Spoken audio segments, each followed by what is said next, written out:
Hey guys, I'm Nikki Dinky. Welcome to my kitchen. I am so excited because today I'm going to share with you one of my little secrets that have really improved my life. It's how to make your own lean cuisines. If you're like me, I really at one point depended on lean cuisines every day. I had them at least for lunch every day, and then I had them sometimes for dinner too if I wasn't cooking. You know, because I like to cook a lot and I like to eat a lot, I find that having something lighter and portion controlled like lean cuisine for my lunch allows me to eat a little bit more at dinner time. However, these lean cuisines and these frozen meals contain so much sodium. Also, a lot of them have a lot of preservatives. And the bottom line is, if you make them yourself, you can add in actually more food for the same amount of calories, and of course there'll be no preservatives, a lot less sodium. It's going to be so much better for you. I know from personal experience, when I started making my own lean cuisines, I immediately lost a couple pounds and overall just felt much thinner because I wasn't consuming that same amount of sodium every day. And sodium means water weight. It means your body gets all bloated and holds on to water. So without that extra sodium, I was able to lose that water weight, and it made me feel better and made me feel like I looked better. So I've got a lot of great tips for you, and even if you're not making lean cuisines from what I'm about to show you, all of these tips apply to just eating better and eating more low calorie. So a lot of fun things. Stick with me and let's go make some lean cuisines. Now we have to, number one, find something to put our great lean cuisine food in. Well, what better to use than our lean cuisine containers? Yes, I have saved up all my old lean cuisine containers. Instead of just tossing them away or hopefully recycling them if you can, I just started saving them. And I started putting them right in my dishwasher. So super easy, and suddenly I have these great containers. Because one of the secrets to lean cuisines and all these diet frozen meals is not really their amazing recipes or their amazing food. The fact that they can get it so low calorie is because they give you just this much of it. Pretty much as long as it's not a super fatty dish, any dish that goes in here is probably gonna be about 300 calories because you can only fit so much food in here. So having the proper size container is really half the battle when it comes to portion control and having a dinner or a meal that's under 300 calories, which is usually what most of these lean cuisines come. They're always under 300 calories. So start saving up your lean cuisine containers and put them right in the dishwasher. It's so easy. If you don't have a lot of lean cuisines at home or you never really, bought them, just start looking around for something of a very similar size. I found these at the grocery store. They were super cheap. They're similar in size. They actually come with a lid. And I find that I supplement some of these if I don't have enough of the lean cuisine containers. So super easy. And there's something really nice about when you start making it your own. It's still gonna feel like you've been doing if you've been eating lean cuisines every day, because it'll be the same container, the same size, and so it'll feel just like a normal store-bought lean cuisine, but we are gonna fill it with so much better stuff for you. So get your containers ready and let's move on to the food.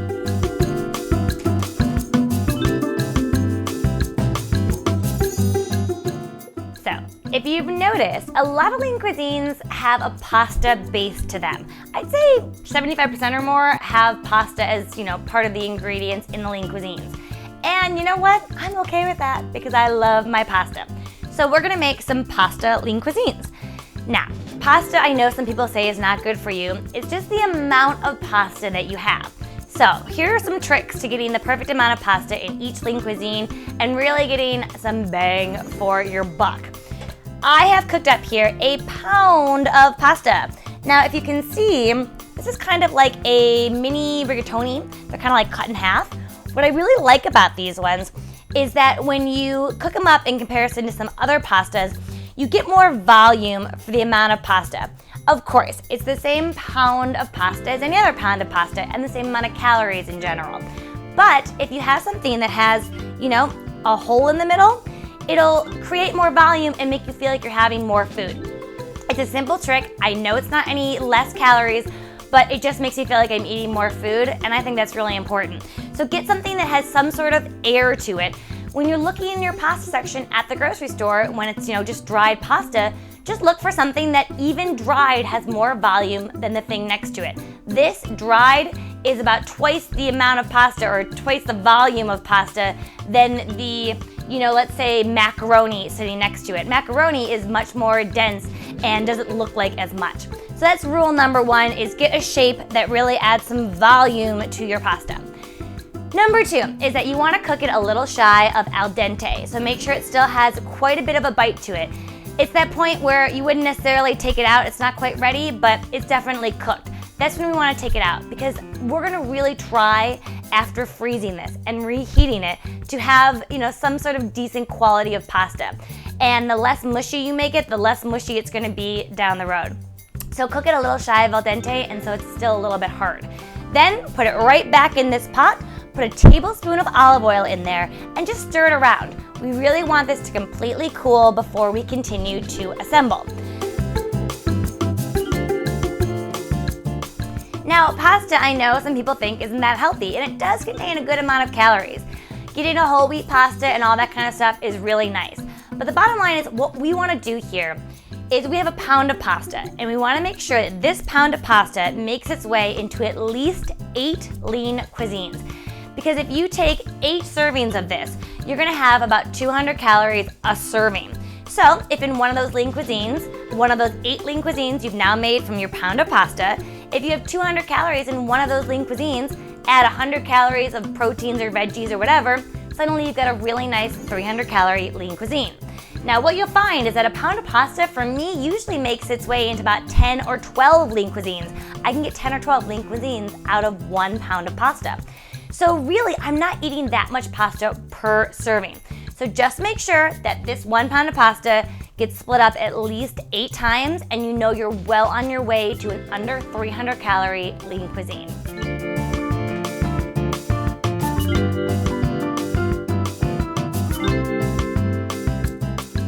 So that amount of pasta just got me 11 lean cuisines. And honestly, I could have stretched it to 12. I just ran out of containers. Not only are we going to be eating so much better and be losing weight because we're not going to have that sodium and stuff in our diets, but do you know how much money I am saving on lean cuisines? My lean cuisines here in New York are $5, $6, $7. So let's say $5 on a good day. I mean, I just made $55 worth of lean cuisines for what? I don't know, $10 max, maybe $5. So you're also going to be saving a ton of money. One of the most important things is that we have to get our nutrition, and we gotta get a little more food in there. So we're gonna add in veggies. Obviously, within any sort of diet, vegetables are great for you, but when you're eating low calorie, these are like freebies. A whole pepper is like 15 calories, and of course, it's really good for you. So we wanna put in as much veggies as possible. Pretty much, we want to put in as much veggies as we do pasta. This will not only fill up the lean cuisine containers and give us a lot more food, but it'll also give us a really good balance of nutrition. Now here today, I've just decided to go with 2 green peppers, a couple of cups of green beans, and I also have some tomatoes.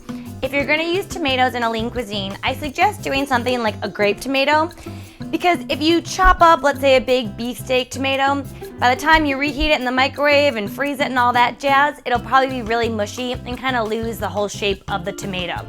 These kind of stay together a little bit better, but you don't want to cook these.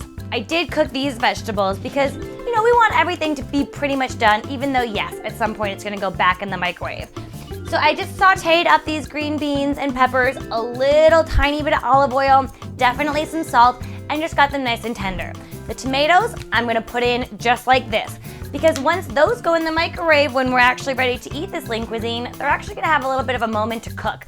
And they are so, fragile that we really don't wanna cook them ahead of time.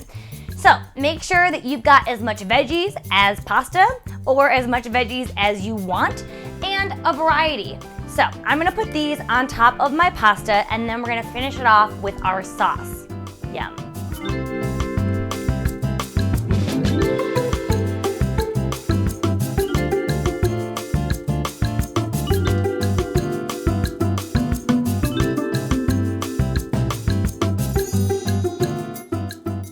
I think these look kind of beautiful. It's like Christmas in my lean cuisine. So now we've got these. If you want to take it really easy on yourself, just go out and get some great tomato sauce. Tomato sauce in general is like 15 calories a serving, really no big deal. And hey, it's got some more tomatoes and nutrients in it. And put that tomato sauce over each of these and you're ready to go. If you have a little extra time and if you want to add even more nutrition and even more bulk and food to this, go ahead and make something like this. This is my spinach and edamame green sauce. I have a video on this one. Pretty much, it's a lot of pureed vegetables. And I make other sauces like this that are some sort of eggplant or pureed vegetable that I turn into a sauce. What I love about this is that not only are we adding even more vegetables to our lean cuisines, but this kind of thick sauce is really gonna make it feel like even more food. It's gonna give a little bit more bulk to our lean cuisines. So something like this is a really nice option. If you don't wanna make your own sauce, go out, just get some tomato sauce or something like that, put it over each of these. I'm gonna put this over each of these, and then we're ready to package them up and put them in the freezer.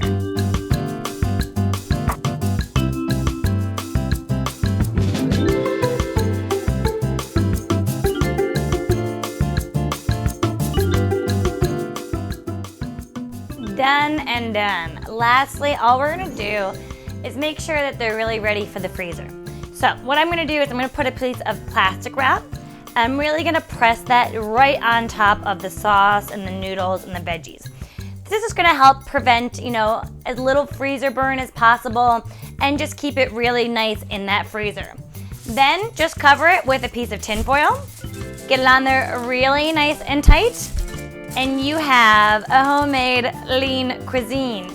Now, if you have a container that already has a lid on it, go for it, but still do that plastic wrap step because it'll really make sure that they keep really well in your fridge. I gotta get these done.